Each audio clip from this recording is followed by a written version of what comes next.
क्या नशीली दवाओं की डीलिंग से जुड़ी थी रिया चक्रवर्ती? अपने भाई के लिए रिया ने कैसे किया सुशांत सिंह राजपूत की कंपनी पर कब्जा? कौन है सुशांत के पोस्टमार्टम कराने से लेकर अंतिम संस्कार कराने तक वाला मिस्ट्री मैन? सुशांत केस में फंसे लोगों के बयानों में हालमेल से क्या खुलासा हुआ? सुशांत सिंह राजपूत की साइकोलॉजिकल ऑटोप्सी से कौन सा सच आएगा सामने? सुशांत की मौत के बाद क्यों डिलीट किए गए इंस्टाग्राम पोस्ट्स? फॉरेंसिक रिपोर्ट में कहां फंसा है सुशांत की रहस्यमय मौत का पेच? नमस्कार, मैं हूं सईद अंसारी।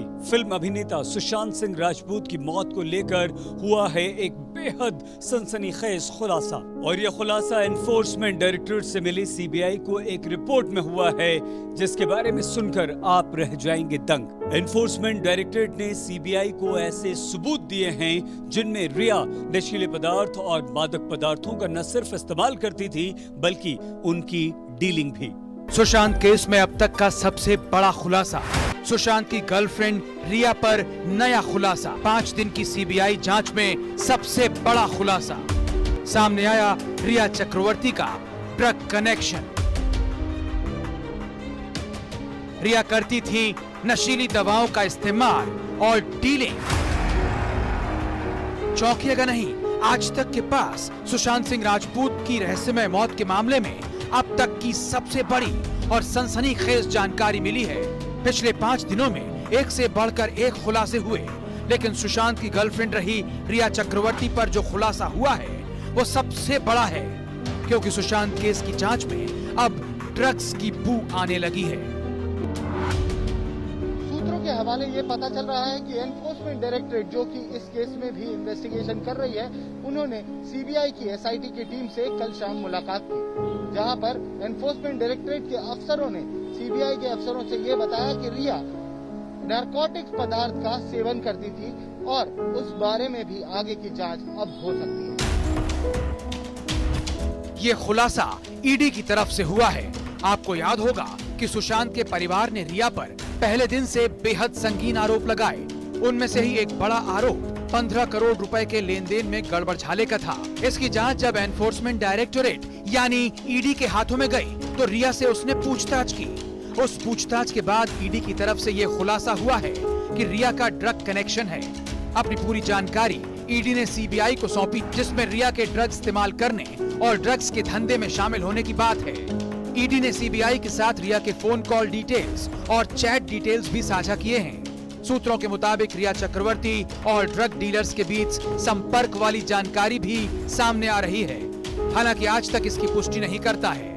वैसे ईडी ने सीबीआई को दिए किसी भी तरह के सबूत और सुराग पर चुप्पी साध रखी है। इस मामले में अब जांच इस तरफ जाएगी कि रिया के ड्रग कनेक्शन में कौन कौन लोग जुड़े हैं। इस बीच नारकोटिक्स कंट्रोल ब्यूरो के डायरेक्टर राकेश अस्थाना ने कहा कि वो भी इस जांच में जुड़ गए हैं। आज तक कुछ सूत्रों से मिली जानकारी के मुताबिक ईडी ने एनसीबी को चिट्ठी लिखी है कि सुशांत से जुड़े कुछ लोग ड्रग्स लेते थे।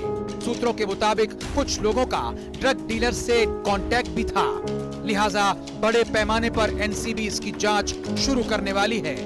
नारकोटिक्स कंट्रोल ब्यूरो की ऑपरेशंस टीम और बाकी दूसरी टीम इस केस में ड्रग एंगल की तफ्तीश करेगी। जांच का दायरा बड़ा होगा, जिसमें दिल्ली, मुंबई के बड़े और अनुभवी अधिकारियों को इस तफ्तीश में लगाया जाएगा। सुशांत सिंह राजपूत की मौत के मामले में अब नारकोटिक्स कंट्रोल ब्यूरो भी मैदान में उतर गई है। नारकोटिक्स कंट्रोल ब्यूरो अब इस मामले में ड्रग्स एंगल पर जांच करेगी। दरअसल ईडी की जांच में कुछ बातें सामने आई थी, जिसके बाद एनफोर्समेंट डायरेक्टरेट ने बकायदा नारकोटिक्स कंट्रोल ब्यूरो को चिट्ठी लिखी, जिसके बाद नारकोटिक्स कंट्रोल ब्यूरो के डायरेक्टर ने आज तक से कहा कि वो जल्द इस मामले में ड्रग्स एंगल पर जांच करेंगे। ईडी ने पहले ही मनी लॉन्ड्रिंग के मामले की जांच में रिया और उनके परिवार के मोबाइल और लैपटॉप जब्त कर लिए थे। कहा जा रहा है कि रिया के मोबाइल की छानबीन में ही ड्रग्स कनेक्शन की जानकारी सामने आई। इस मामले में ड्रग्स एंगल को बीजेपी सांसद सुब्रमण्यम स्वामी पहले ही उठा चुके हैं। स्वामी ने अलग अलग ट्वीट से सवाल उठाए। दुबई का ड्रग डीलर आयश खान सुशांत से उनकी मौत के दिन क्यों मिला था? आखिर इसके पीछे कौन लोग थे? और मौत वाले दिन ही ड्रग डीलर का जाना क्या इत्तेफाक हो सकता है? क्या सुनंदा पुष्कर के पेट में पाए गए तत्वों की तरह ही सुशांत सिंह मामले में भी बात आगे बढ़ेगी? फिलहाल रिया से सीबीआई की अब तक पूछताछ नहीं हुई है, लेकिन हीरोइन का हेरोइन कनेक्शन उसके लिए नई मुश्किलें खड़ी कर सकता है। सीबीआई सुशांत सिंह राजपूत के 5 करीबी लोगों से पूछताछ कर चुकी है और जांच भी धीरे धीरे आगे बढ़ रही है। इन 5 लोगों में घरेलू स्टाफ नीरज, सिद्धार्थ पिठानी, रजत मेवाती, सैमुअल मिरांडा और संदीप श्रीधर शामिल हैं। अलग अलग पूछताछ हुई, लेकिन जब इनके बयानों को सीबीआई ने आपस में मिलाया तो इन बयानों में फर्क दिखाई दिया। सीबीआई जांच के 5वें दिन सबसे ज्यादा 7 लोगों से पूछताछ हुई। कुक और केयरटेकर नीरज सिंह से 5वीं बार, सुशांत के दोस्त सिद्धार्थ पिठानी से 4थी बार, हाउस मैनेजर दीपेश सावंत से भी 4थी बार, कुक केशव बचनेर से 2री बार पूछताछ की। साथ ही CA Sandeep, accountant Rajat Mewati, house manager Samuel Miranda का भी सीबीआई के सवालों से सामना हो चुका है। इन 7 से सीबीआई ये जानना चाहती है कि 13 जून की रात और 14 जून की सुबह सुशांत के बांद्रा वाले फ्लैट नंबर 601 में क्या हुआ था। मुंबई आने के बाद शुरुआत के 4 दिनों में सीबीआई ने सिर्फ इस बारे में जांच की कि 13 जून और 14 जून को आखिरकार सुशांत के फ्लैट में क्या हुआ था, लेकिन 5वें दिन सीबीआई ने अपनी जांच का दायरा आगे बढ़ाया और फाइनेंशियल एंगल पर जांच करना शुरू कर दिया, ताकि यह पता चल पाए कि सुशांत की मौत के पीछे की वजह वो पैसे तो नहीं जो कथित रूप से रिया चक्रवर्ती और उसके परिवार वालों ने गबन कर दिए। नीरज का दावा है कि जिस वक्त सुशांत के कमरे का दरवाजा नहीं खुल रहा था, उस वक्त सिद्धार्थ पिठानी बिल्कुल घबराए हुए नहीं थे, जबकि सिद्धार्थ पिठानी का दावा है कि दरवाजा न खुलने पर वो बहुत ज्यादा परेशान थे। नीरज ने बताया कि चाबी वाले ने दरवाजा तोड़ दिया। उसके बाद भी सिद्धार्थ आराम से चाबी वाले के जाने का इंतजार कर रहा था। इसके उलट सिद्धार्थ पिठानी ने सीबीआई को बताया कि वो खुद चाबी वाले जल्दी जाने की जल्दबाजी में थे। सीबीआई का शक इस बात से बढ़ रहा है कि नीरज और पिठानी के बयान एक दूसरे से मेल नहीं खाते। वहीं सुशांत के सीए संदीप श्रीधर से सीबीआई ने सुशांत के पैसों के लेन देन के बारे में पूछा। सुशांत के परिवार ने आरोप लगाया था कि उनके खाते से 15 करोड़ रुपए का गड़बड़झाला हुआ था, लेकिन संदीप श्रीधर ने कहा था कि उनके खाते में कभी 15 करोड़ रुपए रहे ही नहीं। मैं 1 साल से हैंडल कर रहा हूँ। 1 साल के बैंक स्टेटमेंट्स हमने पुलिस के साथ शेयर किए हैं और उसमें कोई लास्ट ईयर में कोई मेजर ऐसी ट्रांजैक्शन नहीं है। जो भी है वो उनके एक्सपेंडिचर्स हैं as a common lifestyle expenses. Otherwise to the quantum that is being alleged as the police was checking with us today, ऐसा कोई मेजर ट्रांजैक्शन नहीं है। श्रीधर के अलावा सीबीआई अधिकारियों ने सुशांत के अकाउंटेंट रजत मेवाती से भी पूछताछ की, जिस पर सुशांत के जिंदा रहते वक्त ही उनकी बहन और जीजा ने संगीन आरोप लगाए थे। पैसे ट्रांसफर हुए ना, बोलो पैसे ट्रांसफर हुए। आज तो पैसे ट्रांसफर हुए पंकज को, जिसको हमने निकाला था। अच्छा किससे पूछ रहे तुम? अच्छा कोई है यहाँ पे? नाम बोलो, नाम नाम नाम, जल्दी जल्दी जल्दी 2 मिनट के अंदर नाम, अपना नाम लो, दूसरा का नाम लो, जल्दी 2 मिनट। अब कौन सच बोल रहा है और कौन नहीं, इसकी सच्चाई जानने के लिए सीबीआई ने जो मास्टर प्लान बनाया है उसको देख लीजिए। सीबीआई ने सबसे पहले नीरज और सिद्धार्थ पिठानी को एक साथ बैठाकर पूछताछ शुरू की ताकि सच झूठ सामने आए। इसके बाद सीबीआई चारों में से 2 को आमने सामने बैठाकर पूछताछ करेगी। नीरज और सिद्धार्थ के बाद बारी नीरज और दीपेश सावंत की आएगी। इसके बाद नीरज और केशव बचनेर को आमने सामने बैठाया जाएगा, फिर पिठानी और दीपेश सावंत, और उसके बाद सिद्धार्थ पिठानी और केशव बचनेर, उसके बाद दीपेश सावंत और केशव बचनेर को आमने सामने बिठाकर सीबीआई पूछताछ करेगी और आखिर में चारों को आमने सामने बैठाकर सीबीआई सवाल जवाब करेगी और ये भी बताएगी कि पहले इन चारों ने क्या क्या बयान दिए हैं। मौका वारदात पर मौजूद सिद्धार्थ पिठानी, नीरज, केशव और दीपेश सावंत से सीबीआई बार बार पूछताछ कर रही है ताकि 14 जून को सुशांत के इस फ्लैट में क्या हुआ था ये ठीक तरह से जान सके। सीबीआई ने पहले चारों को अकेले में पूछताछ के लिए बुलाया, उसके बाद आमने सामने बिठाकर पूछताछ की। आमने सामने बिठाकर जब चारों से सीबीआई ने पूछताछ की तो बयानों में विरोधाभास आया। वैसे इन तमाम पूछताछ से आगे सबसे अहम है रिया से पूछताछ, जो 6 महीने तक सुशांत के सबसे करीब थी। आज तक ब्यूरो। सुशांत सिंह राजपूत की रहस्यमय मौत के बाद उनके घर पहुंचने वाले चंद लोगों में से एक थे संदीप सिंह। बताया जाता है कि संदीप ही वो व्यक्ति थे जिन्होंने सुशांत सिंह राजपूत के लिए एम्बुलेंस से लेकर उनके अंतिम संस्कार तक का इंतजाम कराया था। लेकिन सुशांत के परिवार का कहना है कि वो तो संदीप को जानते तक नहीं। ऐसे में सुशांत की मौत के दिन अचानक संदीप की एंट्री की वजह क्या थी? ये मुझे प्रूफ करने की जरूरत नहीं कि मेरी दोस्ती कितनी गहरी थी या कितनी थी। एक दोस्त ही रहता। को सुशांत सिंह राजपूत का दोस्त बताने वाला संदीप सिंह का इस केस में एक मिस्ट्री मैन के रूप में एंट्री हुई है। 1 साल से बात नहीं तो कैसा दोस्त था संदीप? आज तक के पास संदीप सिंह का कॉल रिकॉर्ड है, जिससे पता चलता है कि पिछले 1 साल में सुशांत से संदीप की एक बार भी बात नहीं हुई है। ऐसे में दोस्त बनकर सुशांत की मौत के बाद उनके पोस्टमार्टम से अंतिम संस्कार तक बढ़ चढ़कर हिस्सा लेने वाले संदीप पर परिवार ही सवाल उठा रहा है। ये संदीप जो वहाँ उसका एक्टिविटीज़ देखे वो भी हमें थोड़ा सा कहीं न कहीं एक शक पैदा करने वाला उसका एक्टिविटीज़ नज़र आ रहा था। और दूसरा ये था कि हमको लगता है घटना का 10 दिन भी नहीं बीता, उसके बाद तुरंत उसने एक मीडिया में आकर के मीडिया बाइट देना शुरू किया और जो भी लोगों से पूछताछ चल रही थी मुंबई पुलिस के द्वारा, उन तमाम लोगों को क्लीन चिट देने का शुरू कर दिया था। एम्बुलेंस के ड्राइवर को 4 बार फोन क्यों किया? संदीप सिंह के कॉल रिकॉर्ड से ये पता चलता है कि उसने सुशांत को अस्पताल ले जाने वाले एम्बुलेंस के ड्राइवर से कई बार बात की। संदीप ने 14 जून यानी सुशांत की मौत वाले दिन एम्बुलेंस के ड्राइवर अक्षय को 3 बार कॉल किया और 16 जून को 1 बार कॉल किया। सवाल है कि क्यों? संदीप सिंह ने फोन किया था क्या एम्बुलेंस बुलाने के लिए? नहीं सर, हम लोगों को कोई संदीप का फोन नहीं आया था। हाँ, नहीं, आपको बुलाया किसने था? हमको तो पुलिस वालों ने बुलाया था सर। तो आप मुझे कंफर्म कर सकते हैं क्या ये संदीप सिंह करके उनका एक कोई दोस्त है, उसके से आपको फोन आया था? बहुत सारे फोन आ रहे थे, अभी समझ रहे, कुछ फोन अवॉइड किए, कुछ फोन उठाए, कहाँ पे है, किधर है। अच्छा, हम लोग ही खुद डिसाइड नहीं कर सकते कि हम लोग क्यों गए शव लेने के लिए। सुशांत की मौत के बाद संदीप सिंह वो शख्स है जो अस्पताल भी पहुंचा था। डॉक्टरों से बातचीत करनी थी, पुलिस ने बोला था, और डिटेल्स चाहिए थे सारी चीज़ों का। एक आधार कार्ड लेके जाना था, एक लाइसेंस लेके जाना था। तो वो एक परिवार के सदस्य को जाना बहुत ज़रूरी था। तो मैं मीतू दीदी को लेके हॉस्पिटल गया था और वो सारी चीज़ें फॉर्मेलिटी पूरी हुई। लेकिन कूपर अस्पताल में ही मौजूद एक चश्मदीद ने बताया कि संदीप सिंह ने किसी पुलिस वाले से धीरे से दुबई के बारे में कुछ बात की। हाँ, मैं इधर संदीप सिंह खड़ा, इधर सूरज सिंह जी खड़े, ऑफिसर खड़े और मैं खुद खड़ा था। मैं फ़ोन पे था, हम बातचीत कर रहे थे वापस में। जैसे उन्होंने कोई दुबई का नाम लिया कि दुबई से बात हुई, फ़ोन ऐसा कुछ बोला उन्होंने, दुबई मुझे वर्ड याद है, उन्होंने बोला। जैसे ही मैंने ऐसे घुमाया अपना पेस, तो संदीप सिंह को शक हो गया कि इनको ये करनी सेना से हैं और इनको कुछ पता चल गया होगा। तो उन्होंने इशारा किया ऑफिसर की तरफ, बोला इनको आउट किया जाए। ऑफिसर ने मुझे तुरंत एक्शन लिया, उन्होंने बोला आप प्लीज यहाँ से चले जाइए। बीजेपी नेता सुब्रमण्यम स्वामी से लेकर सुशांत के परिवार वाले तक मांग कर रहे हैं कि संदीप से पूछा जाना चाहिए कि जब 1 साल से सुशांत से बात नहीं हुई थी तो संदीप अस्पताल क्यों गया?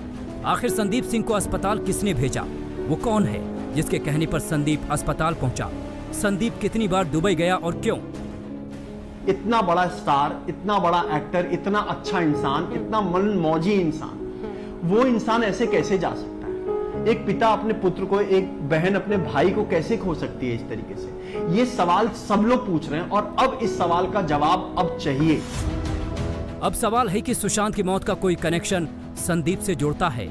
इस पर सीबीआई जल्द ही उससे पूछताछ कर सकती है। आज तक ब्यूरो। सुशांत की मौत की गुत्थी सुलझाने के लिए सीबीआई कोई कोर कसर नहीं छोड़ रही। यही वजह है कि अब सुशांत की साइकोलॉजिकल ऑटोप्सी करवाई जाएगी, जिसके जरिए ये पता चल पाए कि सुशांत सिंह राजपूत के दिमाग में आखिरी वक्त तक क्या चल रहा था।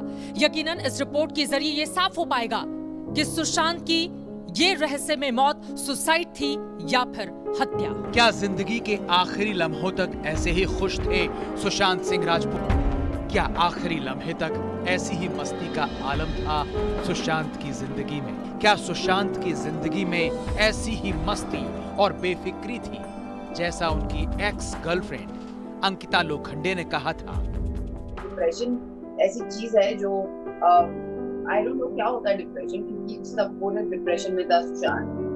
कैसे डिप्रेशन में होगा जब लड़का यहाँ पर था, वो खुश था, हंसता रहता था, मुस्कुराता रहता था, बड़ी से बड़ी चीजों का सामना किया है उसने। सुशांत सिंह राजपूत की मौत पर छाए रहस्य के पर्दों को हटाने के लिए सीबीआई हर हिकमत आजमा रही है। इसके लिए वो सुशांत के आखिरी दिनों को खंगालने में जुटी है कि मौत से पहले कुछ दिनों तक वो क्या सोच रहे थे, उनके मन में क्या चल रहा था।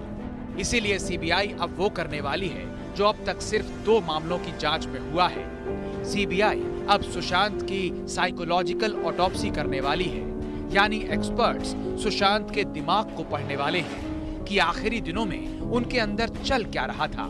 सुशांत के रहन सहन के हर पहलू को सीबीआई बखूबी परखेगी। सुशांत केस में सीबीआई की टीम अब सुशांत के दिमाग का साइकोलॉजिकल ऑटोप्सी करेगी। दरअसल इसे आप दिमाग का पोस्टमार्टम भी कह सकते हैं। इससे पता चलता है कि मौत के पहले किसी शख्स की क्या मनोस्थिति रही होगी।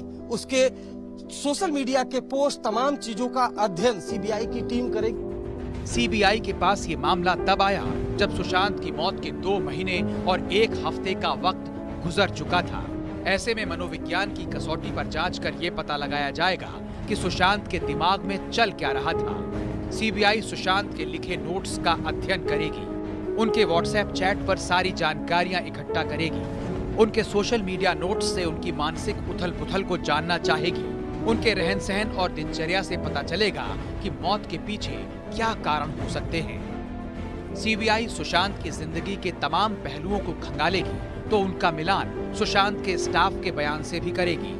साइकोलॉजिकल ऑटोप्सी से ये साफ हो सकेगा कि सुशांत क्या सोच रहे थे और ये साफ हो सकेगा कि क्या सुशांत इतने परेशान थे कि अपनी जान दे दें। मुंबई पुलिस कमिश्नर ने दावा किया था कि सुशांत आखिरी दिनों में गूगल पर आसान मौत के बारे में कुछ सर्च कर रहे थे। बाइपोलर डिसऑर्डर सर्च करते थे नेट पे जाके और इस बात से बहुत डिस्ट्रेस में थे कि उनका नाम दिशा सालियन से कनेक्ट किया जा रहा था। इनफैक्ट उनका एक मैसेज इस प्रकार का प्राप्त हुआ है कि उन्होंने अपने एडवोकेट थी कि उनकी पहचान की, उससे पूछा है हु इज दिशा सालियन। सुशांत की मौत का मामला इतना जटिल और उलझा हुआ है कि इसकी जांच में सीबीआई भी घनचक्कर बनती जा रही है। सीबीआई की सीएफएसएल लैब सुशांत की साइकोलॉजिकल ऑटोप्सी करेगी। इसके पहले सुनंदा पुष्कर केस और दिल्ली में बुराड़ी में हुई 11 आत्महत्याओं में साइकोलॉजिकल ऑटोप्सी हुई थी। सुशांत सिंह राजपूत के केस में दूध का दूध और पानी का पानी करने में साइकोलॉजिकल ऑटोप्सी बहुत मदद करेगी। क्या सिर्फ साइकोलॉजिकल ऑटोप्सी के बुनियाद पे हम कह सकते हैं कि क्या हुआ था केस में? तो इसका उत्तर मेरे हिसाब से है नहीं। जो मेडिकल ऑटोप्सी हुई है, जो बाकी भी एविडेंस मिला है, उसमें ये पूरक की तरह काम करेगा, बट सिर्फ उसके बेसिस पे हम नहीं कह सकते कि सुशांत सिंह के साथ क्या हुआ था। बट ये एक अच्छा कदम है सीबीआई द्वारा। किसी भी संदिग्ध सुसाइड केस में साइकोलॉजिकल ऑटोप्सी बेहद अहम होती है। ये जांच का वो तरीका है जिसमें मरने वाले की मानसिकता का अध्ययन किया जाता है। अक्सर सवालों के जवाब दिमाग से ही मिलते हैं और साइकोलॉजिकल ऑटोप्सी एक दिमागी पोस्टमार्टम है। सुशांत सिंह राजपूत के जहन में, दिमाग में क्या कुछ चल रहा था, मौत से पहले क्या कुछ वो सोच रहे थे, उनके बर्ताव में क्या कुछ तब्दीली आई थी, आसपास के पूरे माहौल में क्या कुछ बदला था। ये वो सारी चीजें हैं जिन्हें अगर इकट्ठा किया जाए और सुशांत की सारी सोच को एक जगह पर लाया जाए तो इससे ये आसानी से पता किया जा सकता है कि आखिर 8 जून से लेकर 14 जून के दरमियान सुशांत के दिमाग में सचमुच चल क्या रहा था। और अगर ये पता चल गया तो फिर सुशांत की मौत का सच भी सामने आ जाएगा। अब सुशांत के दिमाग में चल रही उथल-पुथल बताएगी कि उनकी मौत का सिरा किन-किन विवादों और सवालों से जुड़ा है। सुशांत सिंह राजपूत की मौत कत्ल है या फिर खुदकुशी, अब पूरा मामला इसी पर टिका हुआ है। सीबीआई ही अब इस गुत्थी को सुलझाएगी। लेकिन इस बीच जितने एक्सपर्ट्स हैं या फिर जितनी जानकारी मौजूद है, उसके हवाले से यही मानना है कि अब सिर्फ और सिर्फ फोरेंसिक एक्सपर्ट्स ही इस गुत्थी को सुलझा सकते हैं कि आखिर ये हत्या थी या फिर आत्महत्या। 22 अगस्त, 24 अगस्त और आज सुशांत सिंह राजपूत की रहस्यमय मौत का राज फाश करने के लिए सीबीआई की टीम बार बार कूपर अस्पताल के चक्कर लगा रही है। कूपर अस्पताल पहले ही सवालों के घेरे में था।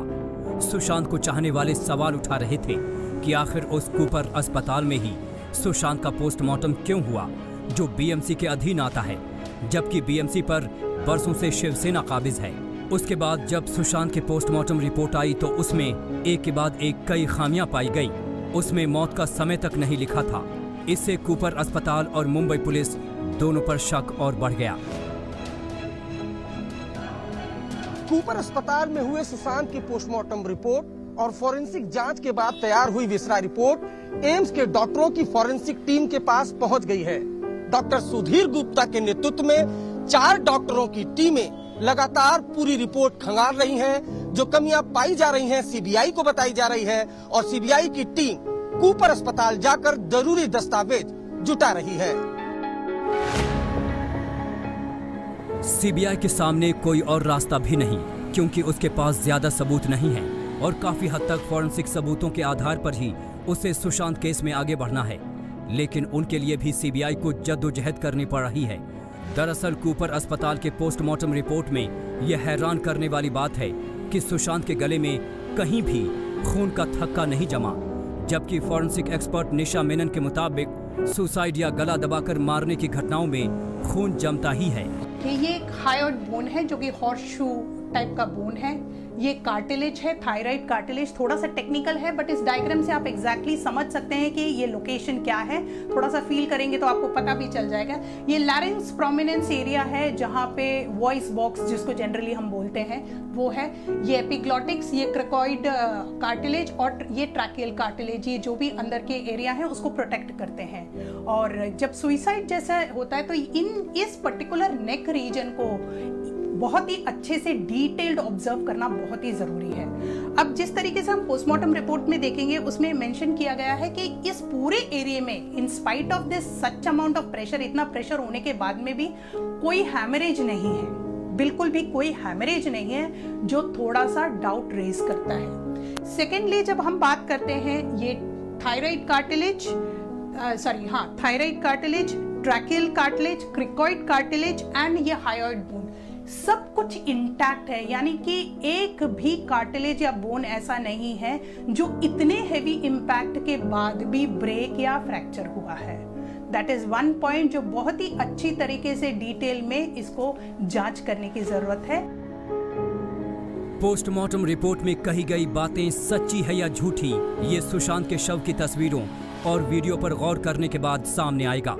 एम्स की फॉरेंसिक टीम को फोटो और वीडियो मुहैया करा दिया गया है, लेकिन मुश्किल इस बात की है कि अगर रिपोर्ट में गर्दन के अंदर के अंगों और धमनियों की जानकारी नहीं लिखी है तो फॉरेंसिक टीम फोटो और वीडियो देखकर भी ज्यादा कुछ पता नहीं लगा सकती है। ऐसे में हैरानी इस बात की है कि कूपर अस्पताल के 5 डॉक्टरों की टीम ने पोस्टमार्टम किया तो उन बातों का जिक्र क्यों नहीं किया।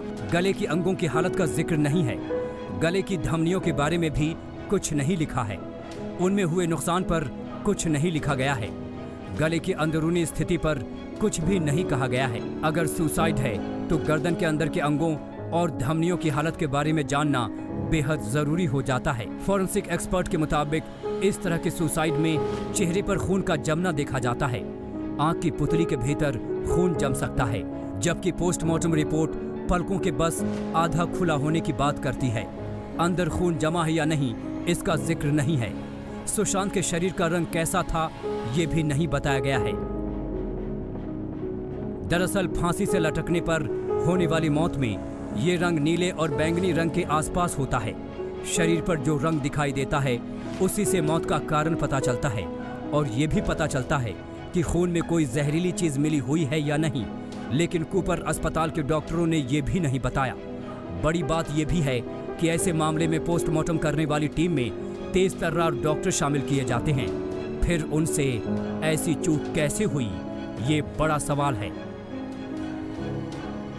मुनीश पांडे और अरविंद ओझा के साथ शम्स ताहिर खान, मुंबई आज तक। उनके करीबी और दोस्त सुसाइड की थ्योरी को शुरू से ही खारिज कर रहे हैं और उन्हीं में से एक है राम नरेश दिवाकर, जिन्होंने फिल्म सोन चिरैया में सुशांत सिंह राजपूत के साथ काम किया था।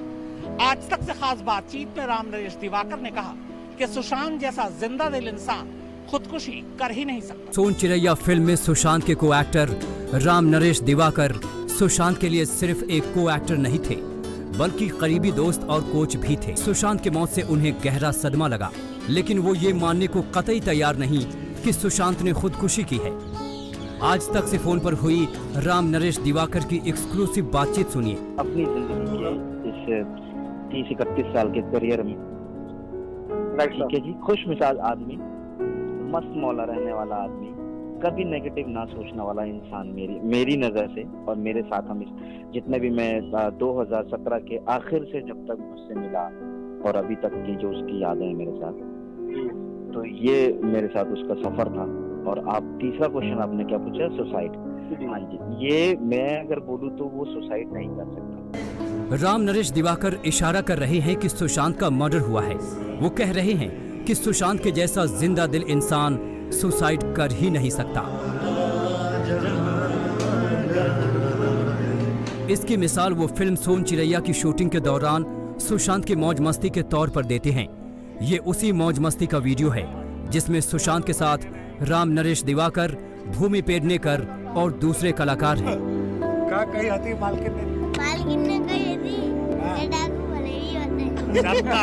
दौड़ेगा नहीं तो सुशांत ने फुल मस्ती की और उनकी जिंदा दिली का कहना ही क्या। उन्हीं दिनों का एक और वीडियो देखिए जिसमें सुशांत दिवाकर के साथ गुनगुना रहे हैं। राम नरेश दिवाकर का कहना है कि वो न सिर्फ सुशांत के दोस्त और सोन चिरैया फिल्म में सुशांत के सह कलाकार थे, बल्कि वो उनके कोच भी थे। सुनिए आज तक से एक्सक्लूसिव बातचीत में उन्होंने क्या कहा। मैं एक्चुअली उसका कोच भी था। अच्छा, मैं उसको एक्टिंग भी सिखा रहा था उसमें, बकायदा आप मेरे बारे में पढ़ सकते हैं IMDb पे। उसमें मैंने इनका एक्टिंग वर्कशॉप किया था स्टार्स का। अच्छा, और हाँ जी, मैंने इनका वर्कशॉप किया था, तो एक मेरा रिलेशन बहुत ज्यादा क्लोज हो गया था। ये भी एक रीजन था कि हम बहुत ज्यादा उठते बैठते थे, हम डिस्कस करते थे, कैरेक्टर पर डिस्कस करते थे। उससे ज्यादा वो मुझे साइंटिफिकली बातें सिखाता। सीबीआई सुशांत की मौत का सच ढूंढ निकालने में जुटी है। वहीं राम नरेश दिवाकर के लिए अपने दोस्त की खूबसूरत यादें ही बची हैं। अरविंद ओझा, मुंबई, आज तक। सुशांत सिंह राजपूत की मौत के बाद उनके कुछ इंस्टाग्राम पोस्ट्स भी डिलीट किए गए। ये पोस्ट मई और जून महीने के हैं, जिसके सबूत आज तक को मिले हैं। ये वो पोस्ट हैं इंस्टाग्राम के जिसमें सुशांत ने या तो कमेंट किया था या कुछ लिखा था। अब इस पोस्ट के बारे में भी सीबीआई जांच करेगी। सुशांत सिंह राजपूत की मौत मिस्ट्री अभी सुलझी भी नहीं है कि एक चौंकाने वाली बात सामने आ गई है। सुशांत सिंह राजपूत के इंस्टाग्राम पोस्ट उनकी मौत के बाद भी डिलीट किए गए। 14 जून को सुशांत सिंह राजपूत की मौत हुई। वहीं उनके कुछ जवाब और कुछ कमेंट मई के साथ साथ जून के महीने में भी डिलीट किए गए। इनमें जून में डिलीट किए गए पोस्ट 14 जून के बाद के भी हैं। ऐसे में सवाल उठता है कि आखिर ये कैसे संभव हुआ। मौत के बाद सुशांत का इंस्टाग्राम अकाउंट कौन चला रहा था? सुशांत के इंस्टाग्राम पोस्ट डिलीट होने का दावा एक फिल्म डायरेक्टर रोशन बिंदर ने किया है। रोशन बिंदर ने आज तक को बताया है सुशांत की मौत के बाद जब उन्होंने इंस्टाग्राम पर उनके मैसेज और पोस्ट को देखने की कोशिश की तो पता चला कि किसी ने उन्हें डिलीट कर दिया है। इसलिए मैं उसके सोशल मीडिया अकाउंट पे गई, इंस्टाग्राम पे गई, ये देखने के लिए कि कहीं कुछ उसमें ऐसा लिखा होगा मुझे जिससे मुझे ऐसा लगे कि वो परेशान है, वो अपसेट है या कोई ऐसी बात हो गई है। और जब मैं वहाँ गई तो मेरे लिए इतनी हैरानी की बात थी कि वहाँ इतने सारे पोस्ट उसके जो थे कि डिलीट कर दिए गए, जो डिलीट कर दिए गए थे, किसने डिलीट किए, क्यों डिलीट किए, इस बात का तो मतलब मुझे, क्योंकि इसमें एक चीज और ये है ना कि सुशांत खुद इन चीजों को डिलीट नहीं कर सकता। जहां तक इंस्टाग्राम की बात है तो सोन चिरैया के फ्लॉप होने के बाद सुशांत ने खुद ही अपने सारे पोस्ट डिलीट कर दिए थे। सुशांत ने अंग्रेजी में लिखा था नॉट हियर राइट नाउ, यानी अब मैं यहाँ नहीं हूँ। उनकी इस फिल्म को उम्मीदों के मुताबिक सफलता नहीं मिली थी। इस वजह से सुशांत ने सोशल मीडिया से दूरी बना ली थी। लेकिन इसके कुछ दिनों बाद ही सुशांत ने वापस सोशल मीडिया की दुनिया में कदम रखा। 27 मई 2019 से वो फिर से सक्रिय हो गए। इंस्टाग्राम पर सुशांत ने आखिरी बार पोस्ट 3 जून को किया था, जिसमें उन्होंने अपनी मां को याद किया था। सुशांत ने अपनी और मां की फोटो को एक साथ लगाया था। उन्होंने कैप्शन में लिखा था, आंखों के आंसुओं से अतीत धुंधला हो रहा है और गायब हो रहा है, पूरे ना हुए सपने मुस्कुरा रहे हैं, वहीं एक जल्द बीतने वाली जिंदगी दोनों के बीच सौदेबाजी कर रही। सुशांत की मौत के बाद उनका ये पोस्ट काफी चर्चा में रहा, लेकिन अब रोशन ने यह दावा कर गंभीर सवाल खड़ा कर दिया है कि सुशांत के इंस्टाग्राम हैंडल से कोई छेड़छाड़ कर रहा था। आखिर कैसे 14 जून के बाद रहस्यमयी तरीके से कई पोस्ट गायब हो गए। इससे पहले सुशांत के करीबी दोस्त सैमुअल हाउकिप ने भी दावा किया था कि सुशांत के सोशल मीडिया को सिद्धार्थ पिठानी और दीपेश सावंत संभाल रहे थे। तो क्या पिठानी और दीपेश ने किसी मकसद से कुछ कमेंट्स को?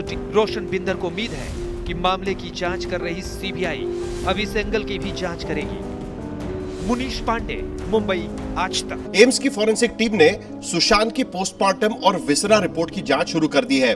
4 डॉक्टरों की टीम को शुक्रवार तक अपनी रिपोर्ट सौंपनी है। इस रिपोर्ट के आने के बाद सुशांत की मौत के बारे में सारे राज खुल जाएंगे। सुशांत सिंह राजपूत की मौत पर बड़ा खुलासा होने वाला है। महज 48 घंटे बाद वो सच सामने आएगा जो पूरे केस में दूध का दूध और पानी का पानी कर सकता है। ये सच 2 अलग-अलग रिपोर्ट के पन्नों से निकलेगा, जिन्हें इस वक्त एम्स की फॉरेंसिक टीम खंगाल रही है। एम्स के फॉरेंसिक विभाग के अध्यक्ष डॉक्टर सुधीर गुप्ता के नेतृत्व में 4 डॉक्टरों की टीम केस को सुलझाने में सीबीआई की मदद कर रही है। इस टीम के पास सुशांत सिंह राजपूत की पोस्टमार्टम रिपोर्ट और विसरा रिपोर्ट पहुंच गई है। कूपर अस्पताल से सीबीआई इस टीम को लगातार जानकारियां भेज रही है। फॉरेंसिक टीम इस सवाल का जवाब ढूंढने में लगी है कि सुशांत सिंह राजपूत का मर्डर तो नहीं हुआ था। एम्स की टीम शुक्रवार को पोस्टमार्टम रिपोर्ट और विसरा रिपोर्ट पर अपना निष्कर्ष सौंप देगी। इन नतीजों से सुशांत की रहस्यमयी मौत से पर्दा उठ सकता है। मुनीश पांडे, मुंबई, आज तक। इस खास पेशकश में फिलहाल इतना ही। सुशांत सिंह राजपूत के केस से जुड़े हर अपडेट और देश और दुनिया की बाकी खबरों के लिए आप देखते रहिए आज तक। नमस्कार, मैं हूं अंजना ओम कश्यप। हमें उम्मीद है ये वीडियो आपको पसंद आया होगा। लेटेस्ट खबरों के लिए यूं ही देखते रहिए आज तक, और इस वीडियो के पसंद आने पर लाइक, शेयर एंड सब्सक्राइब करना ना भूलें।